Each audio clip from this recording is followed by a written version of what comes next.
రాజు weds Rambai starting లోనే ఈ card పడడంతో డైరెక్టర్ ఎంతలా ఫీల్ అయ్యి స్టోరీ రాశాడో అనిపించింది. మూవీ చూసిన తర్వాత మైండ్ లో నుంచి అస్సలు పోలేదు. క్లైమాక్స్ ఫైర్, అసలు ఈ cinema climax shock value in real life. It feels cruel, అసలు చాలా డిఫరెంట్ గా గట్టిగా కొట్టేస్తుంది. షాకింగ్ విషయం ఏంటంటే ఇది రియల్ గా జరిగిన సంఘటనే.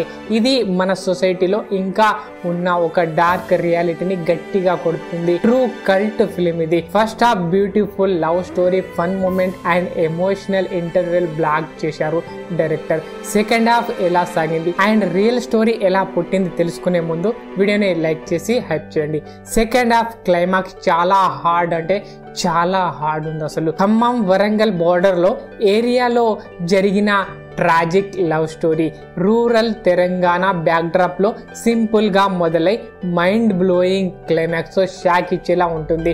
Akhil Tejaswini delivery stunning performance ఇచ్చారు. బ్యాక్గ్రౌండ్ స్కోర్ కూడా ఎమోషన్ ని రెట్టింపు చేసింది. బీజిఎం అద్దిరిపోయింది. అసలు డైరెక్టర్ 14 ఏళ్ళు ఈ స్టోరీని చెప్పాలని వెయిట్ చేశాడట. ట్రూలీ ఒక కల్ట్ ఫిల్మ్ అవుతుంది ఇది. నా రేటింగ్ ఈ మూవీకి 5/3.5. మీరు మూవీ చూసారా? ఎలా ఉంది కామెంట్లో చెప్పండి. వీడియో నచ్చితే లైక్ చేసి హైప్ చేయండి.